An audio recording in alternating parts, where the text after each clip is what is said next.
आज हम retail trade की बात करेंगे। Meaning, definition, features of retailer, services to wholesaler, services to consumers, ये सारा रिटेलर का कंसेप्ट देखेंगे। ठीक है। नाउ जब हम रिटेल ट्रेड की बात करते हैं किसका याद आता है? किराना शॉप, मेडिकल शॉप, जो भाजी बेचता है वो। सो जब गुड्स रिलेटिवली स्मॉलर क्वांटिटीज में बेचा जाता है अल्टीमेट कंज्यूमर के पास, आप मैगी या कैडबरी लेने जाओगे तो कितना लोगे? एक मैगी, दो मैगी, एक कैडबरी, दो कैडबरी। ठीक है। सो होलसेलर बोलते ना, एक साथ कैडबरी का बॉक्स जिसमें 10-20 कैडबरी होगी, वो रिटेलर को बेचता है। वहां पे क्वांटिटी ज्यादा होता है। लेकिन रिटेलर जब कंज्यूमर को बेचता है वो क्वांटिटी बहुत लिमिटेड रहता है, बहुत कम रहता है। सो रिटेलर किससे खरीदता है? होलसेलर से। ठीक है। और किसको बेचता है? कंज्यूमर को। सिंपल सा दो चीज याद रखो। रिटेल ट्रेड क्या है? थोक प्रमाण जिसको बोलते हैं ना, छोटे क्वांटिटी में कंज्यूमर को बेचना। और जो आदमी ये काम करता है हु इज एंगेज, उसको क्या बोलेंगे? रिटेलर। सो मार्केट एरिया में आपको रिटेलर हर जगह पे मिल जाएंगे, वो लिमिटेड एरिया में ऑपरेट करते हैं।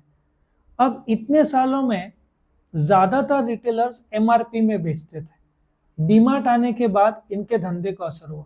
और आजकल क्या आ चुका है? जेप्टो आ चुका है, स्विगी, इंस्टामार्ट आ चुका है, वो 10 मिनट में डिलीवरी देते हैं। तो अभी रिटेल ट्रेड में भी रिवॉल्यूशन आना पड़ेगा, इनको भी डिस्काउंट और डिजिटल और ये सब लाना पड़ेगा। डिजिटल तो आ चुका है, यूपीआई में लोग ऑलरेडी पेमेंट लेते हैं। सो डेफिनेशन में तुम इसका लर्न कर सकते हो। Retail is sale of goods, public को तुम बेचते हो छोटे क्वांटिटी में। ठीक है। फॉर कंजम्पशन, ज्यादातर किसके लिए बेचते हैं? कंजम्पशन। लेकिन रिटेल जब जब खरीदता है होलसेलर से, वो किसके लिए खरीदता है? रीसेल के लिए। रीसेल मतलब मैंने होलसेलर से पेन खरीदा और पेन बेचा। कंजम्पशन मैं नहीं कर रहा हूं। कंजम्पशन कौन कर रहा है? कंज्यूमर। अब ये कंज्यूमर ने कैश में खरीदा, उधारी में खरीदा, उससे फर्क नहीं पड़ता। ठीक है। Now features of retailer, simple सा फीचर्स यहां से शुरू करो। रिटेलर किसके बीच में लिंक है? होलसेलर और फाइनल कंज्यूमर। कहां पे ऑपरेट करता है? लोकल मार्केट में। क्वांटिटी ज्यादा बेचता है कि छोटा बेचता है? कम बेचता है? कम, छोटा, स्मॉल क्वांटिटीज। फिर इन्वेस्टमेंट ज्यादा है कि कम है? लिमिटेड, क्योंकि होलसेलर को टेम्पो लगेगा, गोडाउन लगेगा। रिटेलर का हो सकता है छोटा सा गोडाउन हो, लेकिन रिसेंट मॉडर्न रिटेलर छोटी जगह लेते हैं, गोडाउन नहीं रखते, उसमें मैनेज करते हैं। और लेस रिस्क, क्यों? होलसेलर का रिस्क ज्यादा क्यों है? एक तो मैन्युफैक्चरर को कैश में पे करो, टेम्पो रखो, गोडाउन रखो, माल खराब होने का रिस्क उधारी रिटेलर को देता है, तो उसका बहुत मजबूत पार्टी चाहिए होलसेलर। रिटेलर क्या है? लिमिटेड इन्वेस्टमेंट में धंधा शुरू कर सकते हैं, ना टेम्पो की जरूरत, ना गोडाउन की जरूरत, बस एक दुकान से काम हो जाता है। अब देखो कैसे वर्क करता है ये। होलसेलर, रिटेलर और कंज्यूमर। रिटेलर कहाँ पे आ रहा है? बीच में आ रहा है। तो वो होलसेलर को क्या सर्विसेज देता है?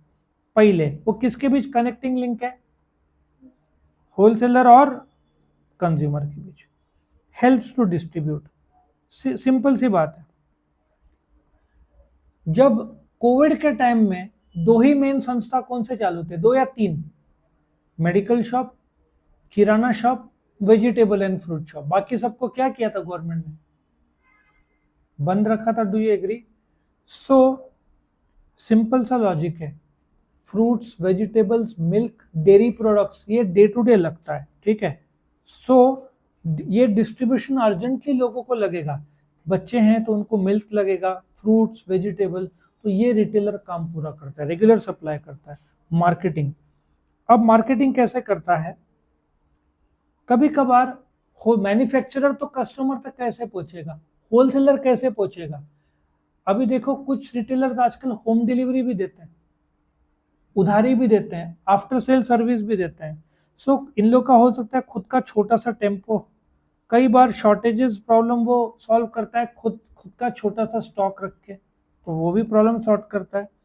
अच्छा, एक और चीज, जब एक कस्टमर आएगा आपसे पूछने, अभी एक चिंग्स का वो आता है ना सूप, हॉट एंड सार आता है, मंचाओ आता है, वेजिटेबल आता है, मशरूम का शायद आता है।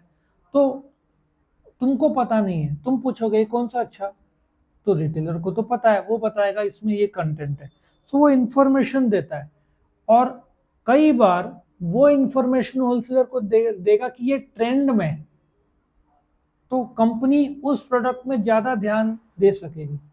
तुम देखो टोमेटो सॉस में मैगी ये लोग सब टॉप में है। चिंग्स का जो सॉस है वो चाइनीज में ज्यादा चलता है। कौन सा, वो तीखा वाला आता है ना, ग्रीन चिल्ली, या कौन सा आता है, शेजवान, ये सब में वो चिंग्स करके कंपनी है। सो इंफॉर्मेशन देता है। अट्रैक्ट कस्टमर्स, कैसे अट्रैक्ट करता है, तुम देखो कंपनी का प्रोडक्ट, रेडबुल का देखो एक अलग से छोटा सा मशीन रहता है या डिजाइन रहता है, और दुकान में जो कांच है, विंडो डिस्प्ले जिसको बोलते हैं, वहां पे चिपका है, उसका चार्ज लेता है रिटेलर, फुकट पे नहीं रखता। यदि तुमने देखा होगा पॉन्ड्स का फोटो दिख रहा है तो उसका मंथली चार्जेस रहता है, ऐसे नहीं करता। तो एक प्रकार का कंज्यूमर्स को अट्रैक्ट करने का काम करता है। क्रिएट डिमांड करता है, कैसे, तुमने बोला कि मेरे को गहू चाहिए, बोलेगा देखो एक नया गहू आया, इसको ट्राई करके देखो।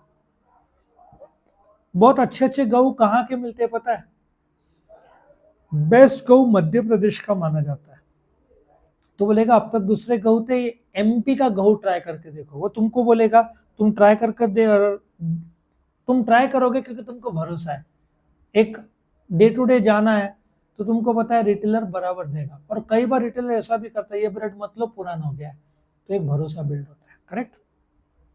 नाउ ये इसको सर्विस था, किसको, होलसेलर को। कंज्यूमर को सर्विस क्या देगा, रेगुलर सप्लाई।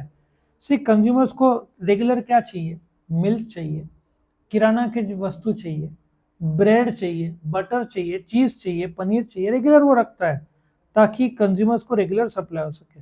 लोकल कन्वीनियंस, ये लोग हमेशा रेसिडेंशियल एरिया के नज़दीक सिचुएटेड रहते हैं, तो ये क्या करता है, कंज्यूमर्स अपने हिसाब से चूज करते हैं, ये चॉइस देता है, और फिर कंज्यूमर्स को घर तक पहुंचाता है, होम डिलीवरी। कई बार ये जैसे ना, बड़े बिल्डिंग में आजकल का ट्रेंड क्या है, नीचे दुकानें रहते हैं, ऊपर बिल्डिंग्स रहते हैं, तो कन्वीनियंस होता है। तुम हर बार डीमार्ट नहीं जाओगे, तुमको ब्रेड चाहिए तो डीमार्ट थोड़ी जाओगे, तुम फोन करोगे, नीचे वाला किराना शॉप 2 मिनट में भेज देगा। तो ये होम डिलीवरी का बहुत अच्छा काम है। और वेराइटी ऑफ गुड्स, उसको पता है इस एरिया में कैसे ना, area wise, if you go to college road, थोड़े महंगे चीज रखेगा क्योंकि लोगों को क्वालिटी चाहिए, ठीक है। सो वेराइटी ऑफ गुड्स रखेगा। कुछ लोग को क्रेडिट फैसिलिटी देगा, जैसे कोई कस्टमर वो डायरी मेंटेन करता है ना, किसी का मंथली 1 तारीख को पगार होता है, ठीक है उधारी ले ले, 1 तारीख को पे कर देना। ऐसे बहुत सारे कस्टमर्स उधारी में लेते हैं, जबकि डीमार्ट ये सब जगह उधारी में चलता नहीं है, तुमको पे करना पड़ता है। After sale service, laptop, mobile, television sets, कुछ भी फोन किया तुमने, वो अपना आदमी भेज देगा। फिर इंफॉर्मेशन कैसे होता है कि तुमको अब जैसे लैपटॉप लेना है, वो तुमको एग्जैक्ट बताएगा, पहले पूछेगा तुमको किस काम के लिए चाहिए, कमर्शियल है, घरगुती यूज के लिए चाहिए, घर पे तो इतना ज्यादा रैम नहीं रहा तो चलेगा, कमर्शियल यूज है तो बोलेगा कि आप 1 TB का हार्ड डिस्क लो, SSD 512 लो, वो एक्सप्लेन करेगा। अकॉर्डिंगली तुमको समझ में आएगा। कई बार रिटेलर के गाइडेंस के हिसाब से तुम लोगे, तुमको खुद को पता नहीं रहेगा। इलेक्ट्रॉनिक आइटम्स में टीवी ले लो, फ्रिज ले लो, एसी ले लो, माइक्रोवेव ओवन ले लो, वॉशिंग मशीन ले लो, तुमको नॉलेज ज़्यादा रहेगा ही नहीं। तुमको सिर्फ एक चीज़ पता रहेगा, 2 स्टार मतलब इलेक्ट्रिसिटी का कंजम्पशन ज़्यादा, 5 स्टार मतलब इलेक्ट्रिसिटी का कंजम्पशन कम। लेकिन वो कई बार अच्छा गाइड करेगा कि ये ले लो, इसमें क्रेडिट कार्ड में ये स्कीम्स है, फैसिलिटीज़ है। तो रिटेलर ये इंफॉर्मेशन से इमेज भी अच्छा बनता है, कस्टमर को भी अच्छा प्रोडक्ट मिलता है, एक रिलेशनशिप भी बिल्ड होता है, कस्टमर लॉयल हो जाता है, कहीं और जाता नहीं है। क्या समझ में आया ये? तो ये था features of wholesaler, services of wholesaler, services to retailer, meaning और डेफिनेशन। तो यहाँ पे ये खत्म होता है।